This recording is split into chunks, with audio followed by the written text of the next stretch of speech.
Bonjour à tous et bienvenue dans Sur Place, l'émission qui se déplace au gré de l'actualité. Aujourd'hui, nous sommes au Muséum d'Histoire Naturelle de Nantes pour vous parler d'un tout nouveau festival, Nature Nomade, Festival des Grands Voyageurs Nantais. Première édition qui aura lieu demain, vendredi, samedi et dimanche, 31 mars, 1er et 2 avril, avec des conférences, des débats, des lectures, des films. Et pour en parler, nous avons 3 invités. Bonjour messieurs, merci d'être avec nous. Bonjour. Merci de nous accueillir plutôt, Bonjour. devrais-je dire, puisque vous êtes le directeur du Muséum d'Histoire Naturelle, Philippe Guillet. Bonjour. Bonjour.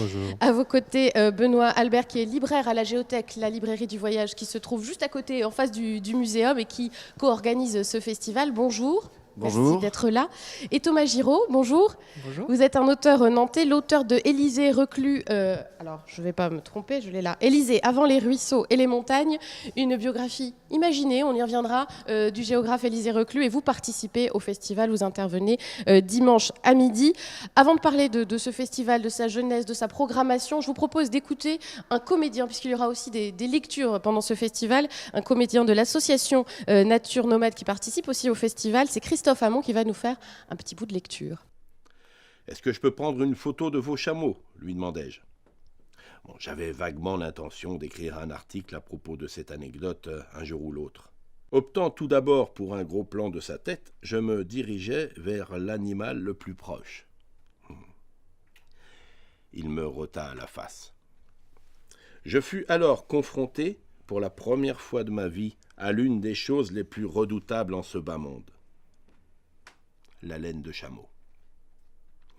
Représentez-vous l'odeur du contenu d'un estomac de vautour, celle d'un pauvre chat mort depuis des lustres dans une fausse d'aisance, et celle d'un curry indien en décomposition 4 jours après avoir été ingurgité. Voilà, on a aperçu des lectures que vous pourrez entendre au cours de ce festival Nature Nomade. Alors, comment est né ce festival et quelle est la promesse de ce festival ? À en croire le programme, il s'agit de quitter la vie tumultueuse du quotidien, de rêver, voire d'arpenter des montagnes et des déserts.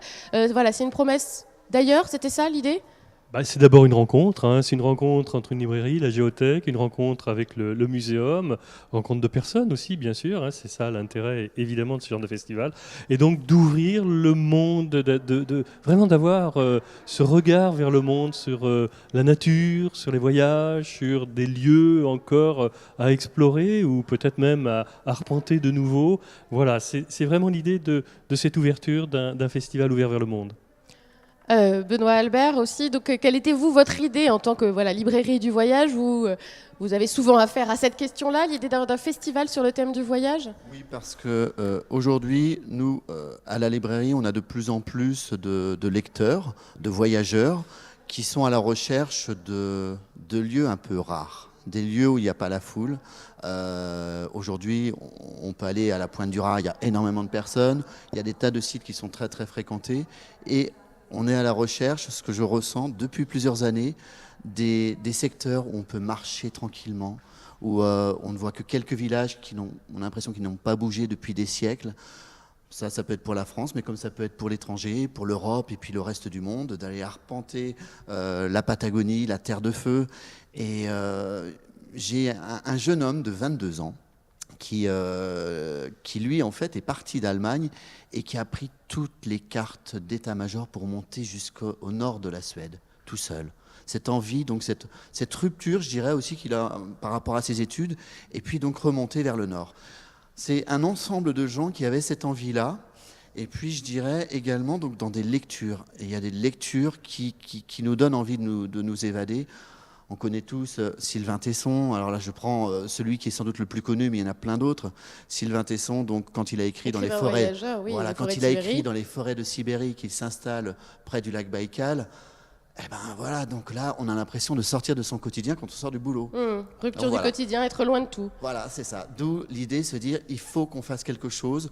Nous, on a un lien très fort avec certaines maisons d'édition telles Transboréal, gérées donc par monsieur Émeric Fisset, donc il nous accompagne bien dans le projet.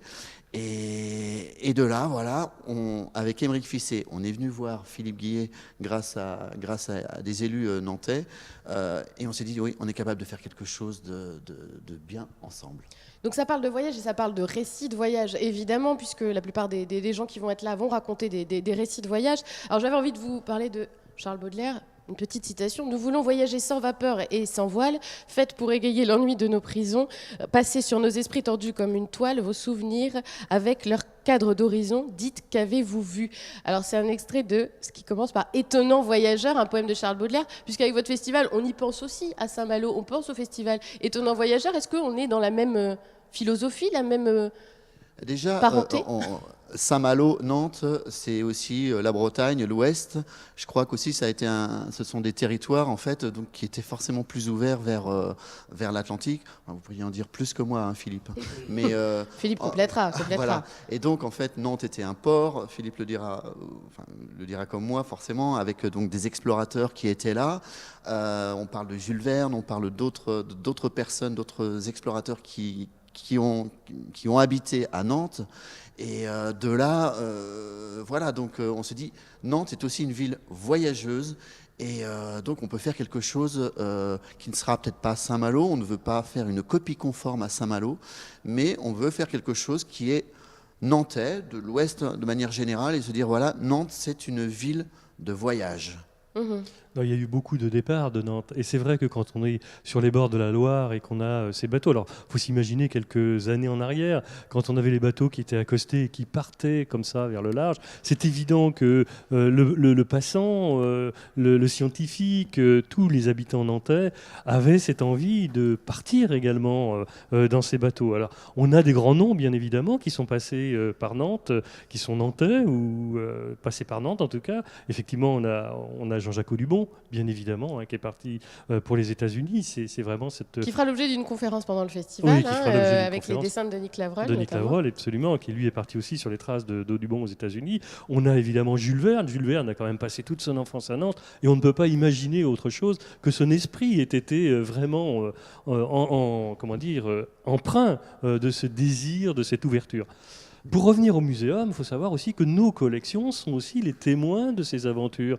On a ici, tout près d'ici, on a les collections de bois, par exemple. Eh bien, c'est tous les bois exotiques qui ont été ramenés ici, et ont été ramenés ici pour faire apprendre, alors aux colons, bien évidemment, on était dans la période coloniale, mais pour faire apprendre l'existence de ces bois. Donc c'est bien Nantes qui s'ouvre vers le monde, et puis Nantes qui également amène, moi on pense bien évidemment Camélia, Magnolia. C'est ça, j'allais y venir. C'est vrai que dans les jardins nantais aussi, il y a la trace de ces voyages aussi, ou dans la serre d'agronomie tropicale au parc du Grand Blotreau notamment, la trace de ces voyages qui ont ramené aussi de l'exotisme à Nantes. C'est l'occasion de dire aussi que ce festival, il a rapport avec la nature, c'est dans le titre, mais ces voyageurs aussi, ils y vont pour la nature.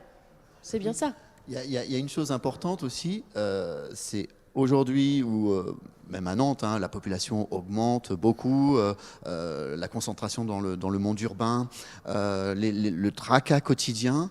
Nous, on a senti par exemple à la librairie que on a une envie de souffler, de s'arrêter, de s'arrêter et d'aller ailleurs, quoi. Et d'aller ailleurs, justement, loin de la civilisation. Et la nature est un élément essentiel, je dirais, qui nous a soudés aussi particulièrement, donc entre le muséum et nous. Et c'est cette complémentarité qui a fait que voilà, on fait un festival, et je dirais peut-être à la différence de Saint-Malo, c'est la nature, le cœur de notre festival, quoi. Voilà, la nature, mais c'est aussi, parce qu'il y aura aussi des rencontres auprès de petits peuples, de petits peuples qui n'ont pas été, entre guillemets, trop abîmés, je dirais, par la civilisation.